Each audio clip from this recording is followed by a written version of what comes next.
Item 11, projeto de lei do Senado número 194/2012, não terminativo. Altera a lei número 11.977. 7 de junho de 2009, dispõe sobre o programa Minha Casa Minha Vida para condicionar o pagamento das parcelas do financiamento pelos beneficiários ao credenciamento da escola pública de educação infantil e de ensino fundamental no respectivo conjunto habitacional. A autoria da senadora Ângela Portela e o relator seria o Paulo Paim, será agora hoje o senador Douglas Sinta, será o relator ad hoc. Favorável ao projeto com 2 emendas que apresenta. Observação, matéria terminativa na Comissão de Assuntos Econômicos. Concedo a palavra ao senador ad hoc, Douglas Sinta, para proferir sobre o relatório. Senhor presidente,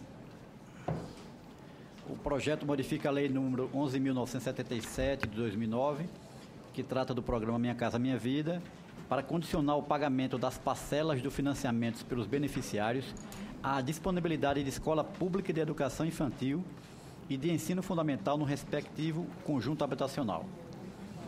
Para tanto, o PLS inclui o artigo 5B na referida lei, determinando que, decorridos 60 dias da emissão das cartas de habite-se das residências de conjuntos habitacionais do Plano Nacional de Habitação Urbana, o pagamento das parcelas vincendas devidas pelos beneficiários ao agente financeiro fica condicionado à comprovação da existência de vagas suficientes para atender as crianças e adolescentes residentes no conjunto habitacional em estabelecimentos públicos de creche, pré-escola e ensino fundamental. O projeto especifica ainda que a comprovação da oferta de vagas deve ser feita pela confirmação dos órgãos competentes de cada sistema de ensino sobre o credenciamento das escolas públicas que atenderão o respectivo conjunto habitacional, seu funcionamento regular e sua disponibilidade de vagas. Determina também que a Caixa Econômica Federal deve expedir correspondências aos beneficiários após a entrega das residências e do respectivo habite-se para notificá-los do endereço das escolas que atenderão as crianças e os adolescentes residentes do conjunto habitacional. Caso essa notificação não seja emitida no prazo devido, os beneficiários do financiamento habitacional ficam desobrigados de pagar as prestações vincendas até que se efetive o direito das crianças e dos adolescentes residentes no conjunto habitacional à educação infantil e ao ensino fundamental. Os débitos com vencimentos em data anterior ao prazo de 60 dias estipulado no projeto não serão considerados. O início de vigência da lei em que o PLS se transformar é estabelecido para a data de sua publicação.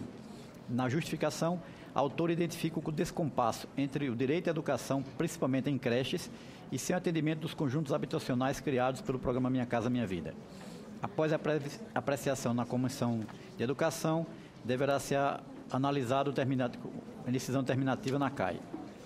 Não foram apresentadas emendas. Considerando as competências atribuídas a essa comissão, pelo inciso 1 do artigo 102 do Regimento Interno do Senado Federal, é indiscutível a regimentalidade da apreciação do PLS. Não se trata aqui da análise de aspectos econômicos e financeiros da matéria, mas sim da perspectiva do mérito, do impacto que as medidas sugeridas podem trazer para a área educacional.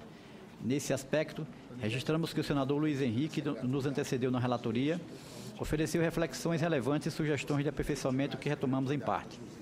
A Constituição de 88 trouxe grandes avanços no que se respeita ao direito à educação. A partir do princípio escrito no artigo 205 de que a educação é um direito de todos, outros dispositivos, principalmente no artigo 208, estabeleceram o dever do Estado na oferta de acesso à educação.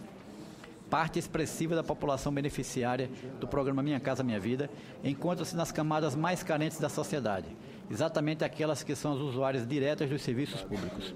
Por isso mesmo, a própria Lei nº 11.977 de 2009, artigo 5º, inciso A, inciso 4º, prevê que a implantação dos empreendimentos urbanos deve observar a existência ou o compromisso do poder público local de instalação ou de ampliação de equipamentos e serviços relacionados à educação, saúde, lazer e transporte público. No caso da educação em particular, o requisito legal, contudo, nem sempre era cumprido. O próprio governo federal reconheceu essa realidade e editou em 12 de abril de 2013 a portaria número 168 do Ministério das Cidades, que dispõe sobre as diretrizes gerais do PNUH-HU, integrante do Minha Casa Minha Vida. Essa portaria modifica posteriormente a portaria 518 de 8 de novembro de 2013, e determina que o termo de adesão a ser firmado pelos estados, municípios e o Distrito Federal para participar do programa contenha relatório de diagnóstico de demanda de equipamentos e serviços públicos e urbanos, aí incluídos os equipamentos de educação básica, e exige que cada empreendimento contratado, o ente federado firme instrumento de compromisso para instalação ou ampliação desses equipamentos e serviços. Adicionalmente, nas diretrizes gerais para a elaboração dos projetos dos empreendimentos, a citada portaria estabelece condições para que seja contratada a edificação de escolas, bem como de outros equipamentos públicos complementares à habitação, simultaneamente e na própria área do empreendimento habitacional contratado ou em área adjacente. Vê-se, portanto, que é indiscutível a relevância social do problema abordado no PLS e é oportuno o momento de debatê-lo nesta casa.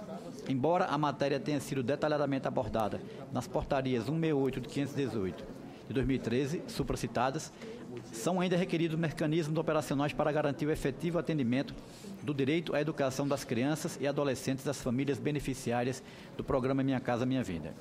Cabe lembrar que a partir de 2016, por determinação constitucional, o atendimento escolar das crianças e adolescentes de 4 a 17 anos de idade deverá ser universalizado.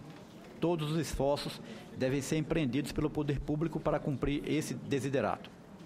Nesse sentido, julgamos que a medida proposta pelo projeto, qual seja condicionar o pagamento das prestações vincendas dos beneficiários à garantia do direito à educação dos seus filhos, é meritória e propiciará a concretização do compromisso que a lei já impõe ao Estado.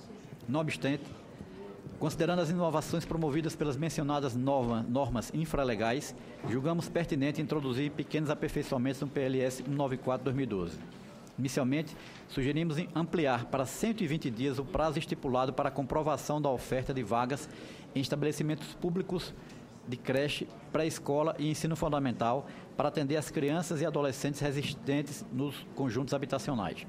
Esse prazo é compatível com o compromisso que deve ser assumido pelos entes federados para equipar e assumir a operação das unidades escolares contratadas no âmbito do programa Minha Casa Minha Vida. Em segundo lugar, julgamos conveniente introduzir na lei que rege o programa a previsão expressa de que a população em idade escolar, residente nos empreendimentos habitacionais financiados pelo Minha Casa Minha Vida, seja atendida em escolas situadas no interior ou no entorno do empreendimento. Com isso, ao tempo que damos cumprimento ao dispositivo do Estatuto da Criança e do Adolescente, que garante o acesso à escola pública e gratuita próxima da residência da criança ou do adolescente, garantimos a devida flexibilidade para que os entes federados direcionem para escolas já existentes ou ainda a serem construídas a demanda por vagas gerada pela criação dos novos conjuntos habitacionais. Com essas modificações, não temos dúvidas sobre o mérito educacional do PLS 194 de 2012, sem prejuízo da análise da competência na CAI. O voto, em face do exposto, é pela aprovação do projeto de lei número 194 de 2012, com as seguintes emendas.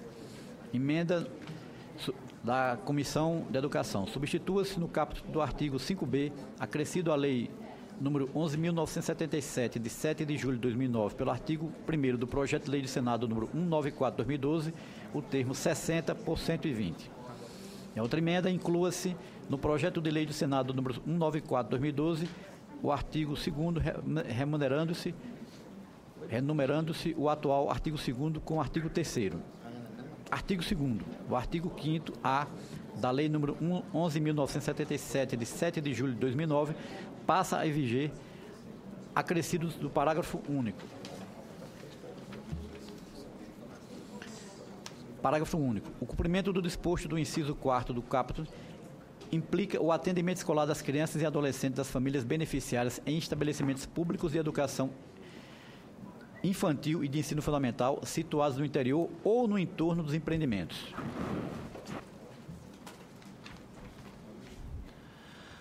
Muito bem, senador Douglas Cintas. Eu coloco em discussão a matéria. Não havendo quem queira discutir, encerrada a discussão, em votação, relatório. Senadora Ângela. Senhor presidente, eu, como autora do projeto, eu quero agradecer o relatório do senador Paulo Paim, que é sempre muito sensível a essas causas sociais, educacionais, da Previdência Social. Agradecer a leitura ad hoc do senador Douglas Cintas. O objetivo principal desse projeto é tocar num ponto que é problemático no Minha Casa Minha Vida. a falta de oferta de vagas na educação infantil, nas creches, pré-escola e ensino fundamental. Considerando que estas famílias, a grande maioria delas, que são beneficiárias do Minha Casa Minha Vida, elas têm uma renda familiar em torno de 1 a 4 salários mínimos. Então, se elas têm que pagar a prestação da casa própria e não tem, no ambiente em que ela está se instalando, no conjunto habitacional, uma escola gratuita, ela obviamente vai precisar ter despesas adicionais com o pagamento de creche, escola privada e também o deslocamento, que ele vai ter 2 despesas adicionais, pagamento das mensalidades da escola, creche, pré-escola e ensino fundamental e também o transporte diariamente. Então, a gente está condicionando. O poder público tem a obrigação, em todas as leis dos programas Minha Casa Minha Vida, dos programas habitacionais do nosso país, mostra a obrigatoriedade do poder público oferecer equipamentos sociais e educacionais. Então, enquanto o poder público não cumpre o seu papel de oferecer estas vagas para as crianças, os pais também ficam liberados para não pagarem a mensalidade até que o poder público cumpra a sua parte. Nós precisamos levar a sério as políticas públicas em nosso país. Então, se o programa já prevê essas escolas e não está oferecendo, então a família também pode não pagar, segundo o projeto, até que a gente tenha o cumprimento pelo poder público da oferta de escolas. Senhor presidente, 80% das 6 milhões de crianças de 4 e 5 anos já frequentam a pré-escola.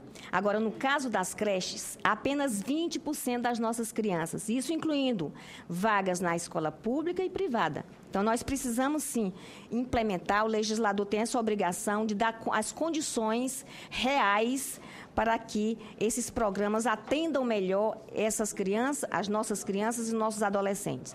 Nós temos exemplos no dia a dia do Minha Casa Minha Vida que, de repente, começam a surgir escolas e creches improvisadas nas casas porque falta esse equipamento social importante. No conjunto habitacional e nos arredores também. Então, a gente agradece a compreensão do senador Paim, do senador Douglas e de todos os demais senadores pela compreensão da obrigatoriedade que o poder público tem de oferecer mais vagas em creche, ensino fundamental e pré-escola. Muito obrigada, senhor presidente. Muito bem, parabéns pelo projeto, senadora Ângela Portela. E, mais uma vez, senador Paim, genial e brilhante. E parabéns ao senador Douglas Sintra por ler aqui a DOC. Presidente Romário. Passo a palavra ao senador Álvaro Dias. Apenas um comentário também, a propósito dessa iniciativa, cumprimentando a autora, iniciativa inspirada na realidade. Quem visita esses conjuntos habitacionais do Minha Casa Minha Vida em muitas localidades, eu fiz isso há algum tempo, em Londrina, no Paraná, e ouvi moradoras preocupadas em perderem a casa, porque já não tinham, ao final do mês, valor suficiente para o pagamento da prestação e outras despesas, já que, não tendo creche nas proximidades do conjunto habitacional, as mães eram obrigadas a deixar o trabalho para cuidar dos filhos. E, com isso, reduzia o orçamento da família, dificultando, inclusive, o pagamento da prestação da casa. Portanto, essa iniciativa que impõe obrigatoriedade, aumentando vagas para as creches nessas localidades, é fundamental, inclusive, para preservar o patrimônio adquirido pela família. Portanto, os nossos cumprimentos à senadora Fátima Cleide, ao relator Paulo Paim. A iniciativa realmente merece o apoio unânime desta casa. Passo a palavra ao senador Teomário Mota. Eu só para ajudar o senador Álvaro Dias, eu quero parabenizar a senadora Ângela Portela. Apenas senador Teomário, desculpe, Ângela Portela, autora do projeto. Um lapso de memória, homenageei a senadora Fátima Cleide. Ela deve ter ficado satisfeita com a homenagem. As duas merecem, mas nesse momento, sem nenhuma dúvida, a senadora Ângela, quero parabenizar Vossa Excelência. Vossa Excelência sempre com essa sensibilidade. E Vossa Excelência, como professora, como mãe, como uma grande parlamentar do meu estado, que me orgulha muito. Vossa Excelência sempre teve essa preocupação. É muito pertinente isso de Vossa Excelência e, sem nenhuma dúvida, foi inspirada de forma empírica, porque no nosso estado, 2 grandes conjuntos desses foram implantados e Vossa Excelência sabe que são 2 sonhos. O primeiro sonho é o sonho da casa própria. Né? E segundo sonho, que também está no mesmo nível, é o sonho de você educar e formar o seu filho. Então, veja em que situação, às vezes, ficam determinadas famílias a se instalar na casa própria, do sonho da casa própria, e de repente vê aí seus filhos prejudicados de frequentar a sua sala de aula, tanto na creche, estudo fundamental, estudo médio. Então, Vossa Excelência teve aí uma grande lucidez, estava iluminada, muito iluminada, como sempre está. E eu quero parabenizar a Vossa Excelência por essa iniciativa que tem um cunho social fantástico, tem uma visão maravilhosa e, sem nenhuma dúvida, a Vossa Excelência está contribuindo para que cada dia mais essas ações da casa própria tenham o contexto e abranja aí todas as necessidades daquela sociedade que vai compor esses conjuntos habitacionais. Já quero até declarar meu voto, senhor presidente. Voto pela aprovação. Senador Donizete. Bom, presidente, só para parabenizar a senadora Ângela Portela pela iniciativa do projeto, que é fundamental para complementar as garantias das pessoas que estão adquirindo as suas moradias, e lembrar que a senadora Ângela Portela vem cumprindo, de certa forma, aquele papel extraordinário que a senadora Fátima Cleide cumpriu aqui no Senado, sempre preocupada com a educação. Então, senadora Ângela Portela, meus parabéns e meu voto é a favor, obviamente. Não havendo mais quem queira discutir, encerra a discussão. Em votação, relatório favorável ao projeto com 2 emendas oferecidas. Senhores senadores e senhoras senadoras, que o aprovam queiram permanecer como se encontram. Aprovado. Aprovado o relatório que passa a constituir o parecer da comissão favorável ao projeto, com as emendas número 1 da CE e número 2 da CE. A matéria vai à Comissão de Assuntos Econômicos em decisão terminativa.